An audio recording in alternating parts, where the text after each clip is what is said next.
গোটা বাংলা জুড়ে এক ভয়াবহ চিত্র সামনে এসেছে, যে চিত্রটা রয়েছে শিক্ষা ব্যবস্থায়।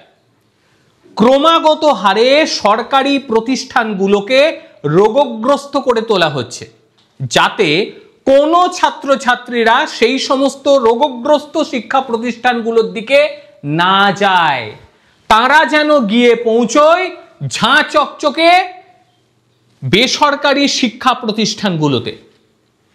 এখনকার বর্তমান সময় এইটাই বাস্তব চিত্র। বাংলার যে অঞ্চলে খুশি আপনি যান, সেখানে গিয়ে শুধুমাত্র দেখতে পাবেন বেসরকারি শিক্ষা প্রতিষ্ঠানগুলোর রমরমা, আর ঠিক বিপরীত চিত্র সরকারি শিক্ষা প্রতিষ্ঠানগুলির ধুঁকতে থাকা। বহু শিক্ষা প্রতিষ্ঠান ইতিমধ্যেই বন্ধ হয়ে গিয়েছে, তালা পড়ে গিয়েছে। বহু শিক্ষক শিক্ষিকারা তারা বাড়িতে বসে বসে মাইনে নিচ্ছে, কারণ তাদের পড়াতে যাওয়ার আর কোনো প্রয়োজনীয়তা নেই, কারণ তাদের তো শিক্ষা প্রতিষ্ঠানটাই নেই। মুর্শিদাবাদের সাগরদিঘি এসএন উচ্চ বিদ্যালয়, যারা জেলাতে একটু পড়াশোনা নিয়ে চর্চা করেন তারা জানেন যে এই এসএন উচ্চ বিদ্যালয়ের নাম কিন্তু একটা সময় রয়েছে। এই শিক্ষা প্রতিষ্ঠান থেকে শিক্ষা অর্জন করে বিদেশে গিয়েও চাকরি করছে এমন বহু ছাত্রছাত্রী রয়েছে। আর এই শিক্ষা প্রতিষ্ঠানটা বর্তমান সময় রোগগ্রস্ত হয়ে পড়েছে, এবং এটি বন্ধ করে দেওয়ার এক বড় ধরনের চক্রান্ত শুরু হয়ে গিয়েছে।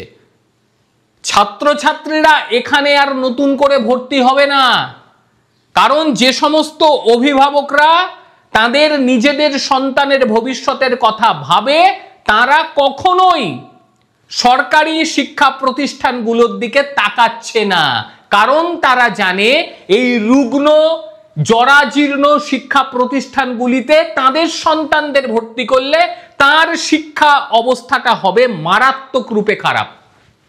আর সেই কারণেই বেসরকারির দিকে ঝুঁকছে। একটা জিনিস খেয়াল করে দেখবেন, আমার কথা শুনে অনেকের খারাপ লাগতেই পারে, কিন্তু আপনি খেয়াল করে দেখবেন আপনার এলাকার বিভিন্ন নেতা বা নেত্রীরা যারা রয়েছে, সে বিভিন্ন দলের হতে পারে, তাদেরকে কোনো দিন কোনো সময়ে বলতে শুনেছেন কিংবা প্রচার করতে শুনেছেন যে এই সরকারি শিক্ষা প্রতিষ্ঠানে আপনারা আপনাদের সন্তানকে ভর্তি করুন? শুনেছেন?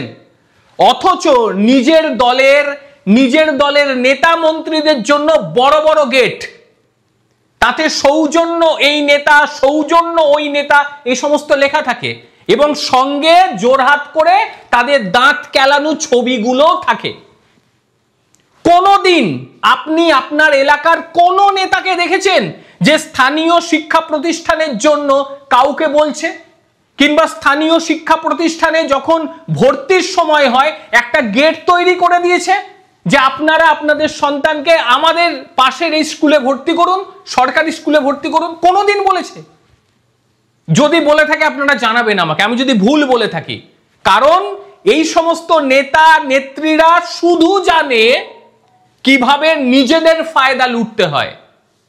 তারা কখনো এটা করেনি বা করবেও না যে স্থানীয় কোনো জনপ্রতিনিধি আছে, সে সুন্দর একটা গেট করে দিল, তাতে দিক না, তার হাসি মুখে ছবিটাই দিক যে আপনি আপনার সন্তানকে এই শিক্ষা প্রতিষ্ঠানে ভর্তি করুন, মানে সরকারি শিক্ষা প্রতিষ্ঠানে ভর্তি করুন। কোনোদিন আজ পর্যন্ত করেনি, করবেও না, কারণ তাতে তাদের কোনো ইন্টারেস্ট নেই। সরকারি শিক্ষা প্রতিষ্ঠানের যে অবস্থা বর্তমানে রয়েছে তা ভয়াবহ। সাগরদিঘির এই এসএন উচ্চ বিদ্যালয়, এখানে পড়াশোনা বলতে কিচ্ছু হয় না। শিক্ষক শিক্ষিকার অবস্থা খুব খারাপ। যখন খুশি স্কুলে আসে, যখন খুশি স্কুল থেকে বেরিয়ে যায়। কে কোন ক্লাস নেবে সেটারই কোনো ঠিক নেই। মিড ডে মিল ভুলে যান, কিছু নেই সেখানে। স্থানীয় মানুষজন, স্থানীয় জনপ্রতিনিধিরা তারাও মারাত্মক বিরক্ত।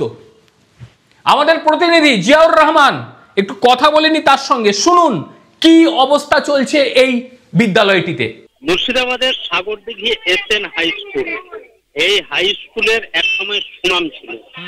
বিভিন্ন জায়গাতে ছাত্রছাত্রীরা কর্মরত আছে, বিদেশের মাটিতেও আছে, কিন্তু বর্তমানে এই স্কুলের একদম বেহাল দশা, লেখাপড়া বলতে কিছুই হচ্ছে না। যে এখানকার শিক্ষকরা আসছেন, শিক্ষক রুমে বসে থাকছেন, বসে থেকে ছেলেরা ক্লাসরুমে থাকছে, ক্লাসরুমে থাকার পরে তারা হুড়োহুড়ি ছোটাছুটি করে তারা আবার বাড়ি ফিরে যাচ্ছে। এটা দিনের পর দিন চলছে এরকম অব্যবস্থা, অর্থাৎ শিক্ষকদের কোনো হেলদোল নেই যে ক্লাস করতে হবে বা ছাত্রছাত্রীদের পড়াতে হবে, এরকম কোন রকম হেলদোল নেই। বর্তমানে এই বিদ্যালয়ে প্রধান শিক্ষক নেই, প্রধান শিক্ষকের চার্জে আছেন বিদ্যুৎ কুমার মণ্ডল, তিনিও সেই অব্যবস্থার সঙ্গে জড়িত।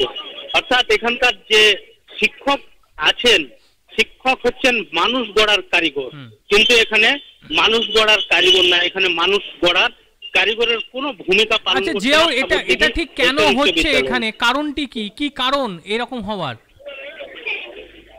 এইরকম হওয়ার কারণ বিভিন্ন মহলের রাজনৈতিক নেতারা এবং সাধারণ পাবলিক যাদের বক্তব্য যে এটা একদম পুরো বেসরকারিকরণের পরিকল্পনা করছেন শিক্ষকরা। অর্থাৎ সরকারি স্কুলে চাকরি করছেন তারা, কিন্তু তারা চাইছেন যে এটা বেসরকারিকরণ হয়ে যাক স্কুলগুলো, পাশাপাশি রাজ্য সরকারও চাইছেন যে বেসরকারিকরণ হয়ে যাক, এমনই কিন্তু বিভিন্ন রাজনৈতিক মহলের বক্তব্য এসছে। এবং আরো বক্তব্য এসছে যে সাগরদিঘি এসএন হাই স্কুলের যে খেলার মাঠটি আছে, সেই খেলার মাঠে কিন্তু 12 মাস প্রায় বছরে বেশিরভাগ সময় কিন্তু মেলা এবং বিভিন্ন বেসরকারি স্কুলের প্রোগ্রাম হয়ে থাকে ওই মাঠে। অথচ সাগরদিঘি এসএন হাই স্কুলের যে নিজস্ব মাঠ, সেখানে নিজস্ব মাঠে কিন্তু এই হাই স্কুলের কোনো প্রোগ্রাম রাখছে না, বা সাংস্কৃতিক অনুষ্ঠান যেটা হাই স্কুলের বা বিভিন্ন স্কুলে রাখা হয় সেটা রাখছে না। অথচ বেসরকারি স্কুলের সেখানে ভাড়া আদায় করছেন বলে এমনটাও অভিযোগ কিন্তু উঠে আসছে। স্থানীয় জনপ্রতিনিধি থেকে শুরু করে স্থানীয় মানুষজন তারা বিষয়টিকে নিয়ে যথেষ্ট বিরক্ত। কি বললেন তারা সেটা শুনুন। দেখুন, আমরা অনেকবার বসেছি হেডমাস্টার মহাশয়কে নিয়ে, যে তিনি টিআইসি আছেন তাকে নিয়ে, এবং আদার্স যে সমস্ত শিক্ষক আছে তাদেরকে নিয়ে আমরা বসেছি। একটাই অভিযোগ, সে টিআইসি বিদ্যুৎ কুমার মণ্ডলের বিরুদ্ধে সবারই অভিযোগ, উনি মিড ডে মিলে রান্না করেন না, উনি ঠিকমতো রুটিন সার্ভে করেন না, তিনি তার যে পরিকাঠামো মাস্টার মহার সঙ্গে আলাপ আলোচনা না করে তিনি নিজে একাই চলেন, এবং কি তিনি 12টার পর তিনি স্কুল থেকে পালিয়ে যান, কোনো মাস্টারদের সঙ্গে বা শিক্ষকের সঙ্গে কোঅপারেশন করেন না। ফলে লেখাপড়াও যেরকম শিক্ষা মানে ছাত্রছাত্রীদের লেখাপড়া তো দূরের কথা, তিনি তো নিজেই স্কুলে থাকেন না 12টা থেকে 3টা পর্যন্ত। সাগরদিঘি এসএন হাই স্কুল একটা সময় অত্যন্ত ভালো স্কুল হিসেবেই পরিচিত ছিল এলাকায়। সেখানে 90-এর দশকে 80-র দশকে ভালো ভালো ছাত্র সেখান থেকে বেরিয়েছে অনেক উচ্চ মার্ক নিয়ে, এবং একই সঙ্গে তারা আজকে বহু জায়গায় কর্মরত, এমনকি বিদেশের মাটিতেও কর্মরত কেউ কেউ আছেন। এইরকম একটা স্কুলে আজকে পঠন পাঠন একেবারে তলানিতে চলে গেছে। সেখানে বেশ কিছুদিন থেকে মিড ডে মিল বন্ধ, এবং স্কুলের যে প্রধান শিক্ষক মহাশয় আছেন তিনিও একদম পুরো ঢিলেমি দিয়েছেন স্কুল যাতে তলানিতে চলে গেছে তার জন্য কোনো রকমের পদক্ষেপ নেননি। রাজ্য সরকারের এই উদ্দেশ্যনীয়তা শুধুমাত্র সাগরদিঘির এসএন উচ্চ বিদ্যালয়ে নয়, পশ্চিমবাংলার সমস্ত বিদ্যালয়ে একই অবস্থা।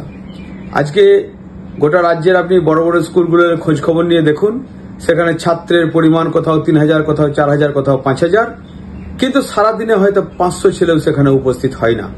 শিক্ষকদের এই যে ঢিলেমি, গার্জেনদেরকে ওয়াকিবহাল না করা এবং স্কুলে যাতে ছাত্ররা আসে সেই ব্যবস্থা না নেওয়া, এটা একটা বেসরকারিকরণের চেষ্টা। রাজ্য সরকার চাইছে সমস্ত স্কুলগুলো এরকম ভাবে উঠে যাক, শিক্ষকের অভাবে, কোথাও ছাত্রের অভাবে, কোথাও মিড ডে মিল না দিয়ে অভিভাবকদের মনের মধ্যে একটা ক্ষোভের সঞ্চার হোক, এবং তারা সেখান থেকে তাদের ছাত্রদের তুলে নিয়ে গিয়ে বেসরকারি স্কুলে ভর্তি করুক, এটা চাইছেন। এইবারে সেই বিদ্যালয়ে যারা পড়ছে, এখনো পর্যন্ত পড়ছে, পরে কি হবে জানি না, তারা কি বলছে সেটাও শুনতে হবে, তো শুনুন। মিড ডে মিলে রান্না হয়? মিড ডে মিলে রান্না হয় না, স্কুল খোলার আগে থেকেও বন্ধ আছে। বলছে যে মাস্টার যখন হয় না ধরেন তখন ডাকতে যাচ্ছি, তখন বলছে যে হেডমাস্টারদেরকে সোজা গায় যে হেডমাস্টার, মানে ক্লাসও হচ্ছে না। আর বিদ্যালয়ের শিক্ষকরা তাদের বক্তব্য শুনতে ইচ্ছে করছে তো শুনে নিন, সেটাও তুলে আনা আছে, কি বলছে শুনুন।